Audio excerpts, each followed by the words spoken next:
Today we are sculpting Cubone. Not Cutebone, not Cubone, definitely not Cubone, but Cubone. Combined with the only man who can pull off camera around a whip, Indiana Jones. And for those who don't know, Cubone is a ground type Pokemon who lives on the ground. He's a soulful, emotional little guy who hates long walks on the beaches, but loves nothing more than to cry at the moon, which somehow reminds him of his dead mother, whose skull he wears as a frickin' helmet. Because of this bewildering bereaved baggage, Nintendo were originally going to call him Orphan. Like, Orphan? Really? It's like saying, yeah, you unwanted, unloved Pokeloner, go use Boomerang, you slammer fart. No wonder he cries so much he's actually stained the helmet he's crying in. But all that crying isn't for nothing. The more he cries, the stronger he gets. And one day, when he gets over the loss of his mum, he'll evolve into a Marowak, because he's got Marowak. But because of the shape of the skull, people don't think he came from a Marowak mum at all, but actually a Charizard mum. Kinda makes sense really, there's quite a lot of similarities there between them. Which means Cubone probably started out life as a Charmander, whose tail is said to only go out when they are extremely depressed or very unhealthy.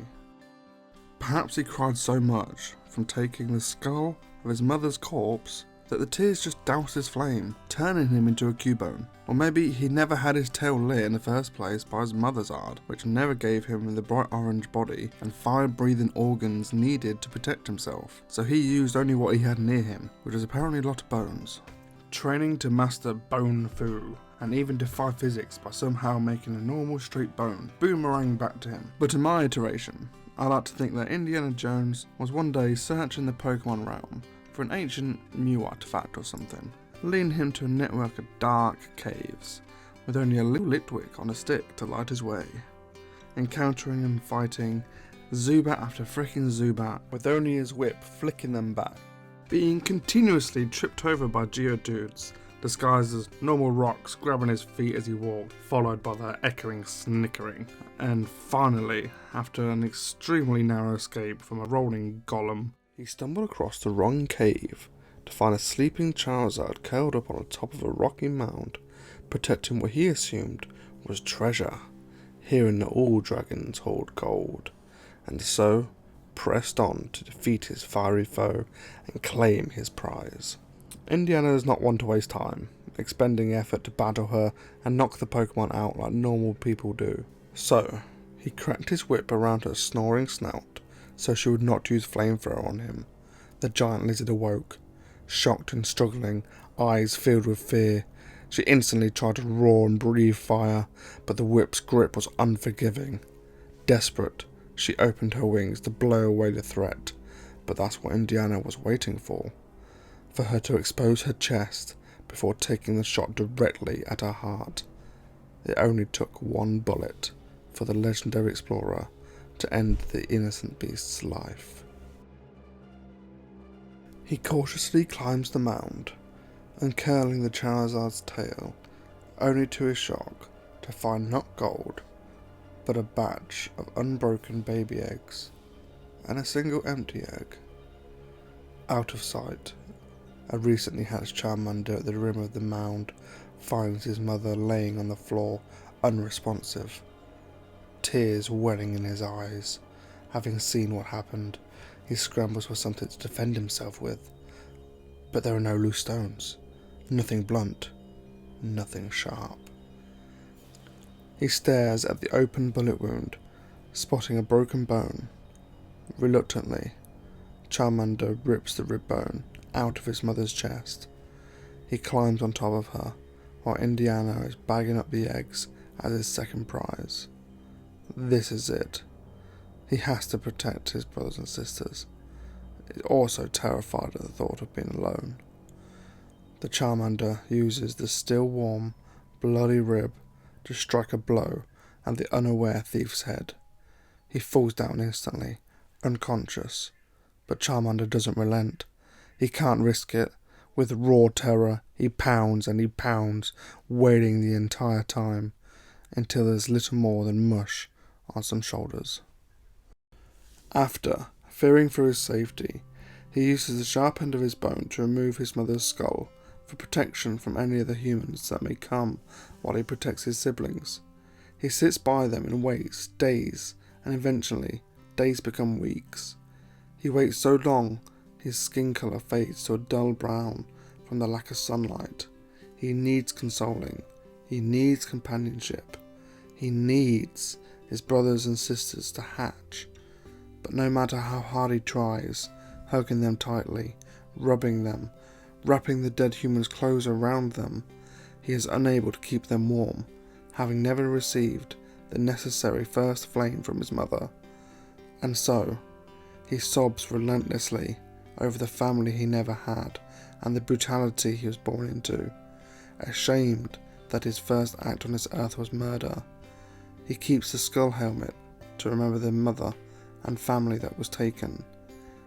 And he takes Indiana's clothes to both remember the innocence that he lost in striking him down, but also to intimidate any potential threats, dressed as the scariest monster he's ever known. And so he sets off into the world alone. From coming into this life expecting love, but only finding death, he steps out, ready to face it, as a Cubone.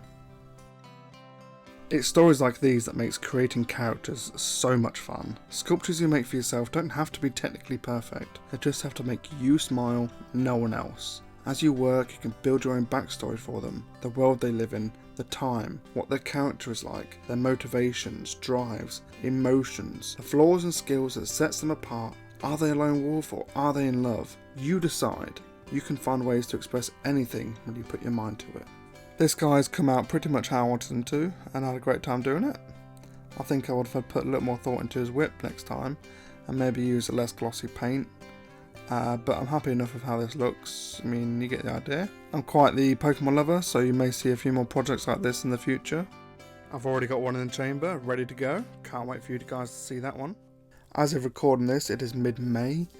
Now, I sculpted this in August 2021, hence the name Reluctant Adult. Now, this is the first video I've ever made, so you're going to have to bear with me while I learn the ins and outs, especially when it comes to audio. I know I've got a lot to learn, but I'm looking forward to it. If you have any tips, let me know below. I'd love to hear your ideas for any Pokemon character mashups you'd like to see me do next. Sorry, but I've already done Electabuzz Lightyear, and he's freaking awesome. Or if you want to show me your drawings or models of character mashups you've made, you can do on my Twitter page, I'll leave it linked. As you can see, I'm just finishing up with the final touches, painting the last little bits. For those wondering, I use polymer clay for this little sculpt, and cheap acrylic paint. One thing I regret not adding onto this was a terrain, so I'm going to chuck that on the end here. Abracadabra! Adacadaver! Sorry, you don't get to see the process of that, but I obviously cheated. Tear the head off a figure I already had, but yeah. Let me know what you think of it down below. Likes and subscribes appreciated. Hope you have a glorious day.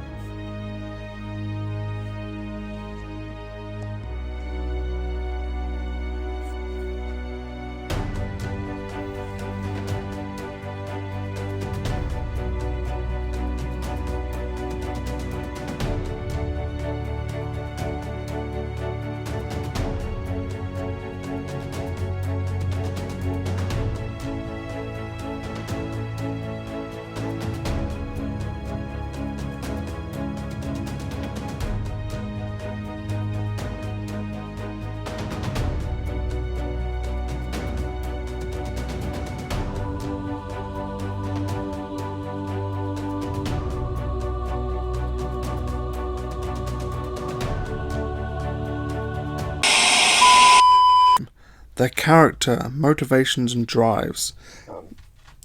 Fuck.